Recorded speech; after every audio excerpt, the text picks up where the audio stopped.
Edith went down the steps out into the warm night air and stood in the grassy quadrangle of the new University House. Menzies had said that University House resembled a dull seaside block of flats. She said she thought not. She looked around. It was an Australian interpretation of an English university college, using the Cambridge College arrangement of rooms clustered on stairwells rather than in corridors. She liked it. The birch trees would grow to maturity. The fish in the pond were already alive and well and overfed. She looked up to the lighted windows of the party and could faintly hear the guitar and the singing. It was now a lusty singing, although she thought that it sounded like the singing of passengers on a sinking ship. I was approached by Robin Archer, who's the director of the Centenary Project, and she suggested that Coal Light had just come out and that it was set in Canberra in the early days of Canberra, and she thought it would make a good play, and she introduced me to Caroline Stacey at the Street Theatre. And the first shot is the drop. You drop it. Yep. Drop. And this grievous burden of life shall change in the dim hereafter, dreamy and strange, and sorrows and joys diurnal, and partial blessings and perishing ills shall fade in the praise or the pang that fills the glory of God's eternal hills. I had never worked in the theatre at all. I did not know anything about the process of making a book into a stage play. So I had no expectations. It was an exciting idea because it was, well, the book was out and it would be good to see what a playwright might make of it, and we chose Alana Valentine as the playwright. My name is Alana Valentine, and I am adapting Frank Moorhouse's Cold Light for the stage for the Street Theatre in Canberra. When you're adapting a novel, obviously the character is in 3 dimensions when someone reads it, because their imagination is an active part of it. It's in 2 dimensions on the page, but the reader's imagination conjures an Edith. What I have to actually do is create a piece of architecture, which is a stage play, that brings Edith into 3 dimensions and what I call puts breath into her, gives her a breath.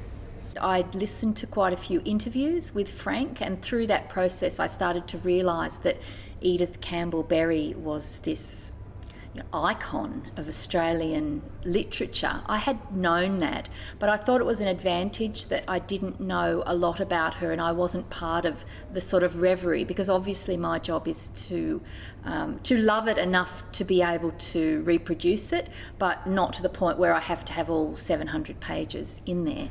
There will be 6 actors there. Caroline wanted it to be 5 actors, but I said I just can't do a 700-page novel without 6 actors. In a work where we have 6 actors, one of whom, Edith, is consistent through the work and like a fixed point, but we have an ensemble of 5 who play, between them, over 20 characters. What is the relationship between the ensemble and Edith, and that sort of, and what is their relationship? How do they help the story be told? Are they the group that have the relationship and ask the questions of the audience, or do we experience the work through Edith? Caroline has a vision for it not to be simply naturalism. In other words, it's not just going to be like television on stage. She wants to find the expressionistic and ensemble ideas that could be liberated from the text. I suppose the way to put it is to try and find the poetic theatricality of the work, the expressionist ideas that could be in there. I've been in tough places and done what would be considered dangerous things in my time, VH. In Beirut, I carried a revolver.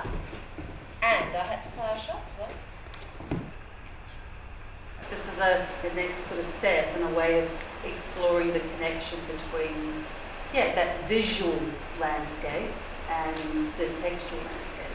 And it's really just for us, it is building a library of choices and figuring out what you really responded to and what you didn't respond to and what was brought to life. Well, we are at the Hotel Canberra, which is now the Hyatt Canberra, but this is where Edith and Ambrose stayed when they came to Canberra before they got their house.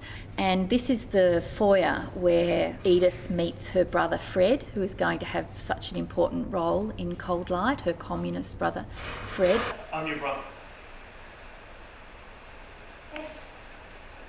I know who you are. I thought because I would have been 17 when you last saw me. I know who you are. Yeah.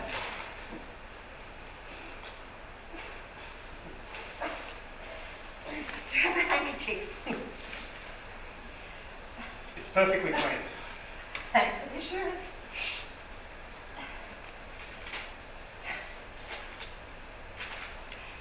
You disappeared from our lives.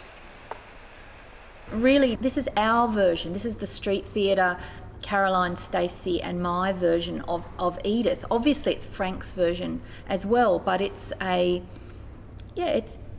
condensed version. It's going to be a different work of art entirely, I think. The book has been a successful work of art critically, and the readers' responses have been terrific to that book, which is the last of the trilogy. So I was happy that they were working with the book, and I found it rather thrilling to see it turned into a great deal of movement on stage.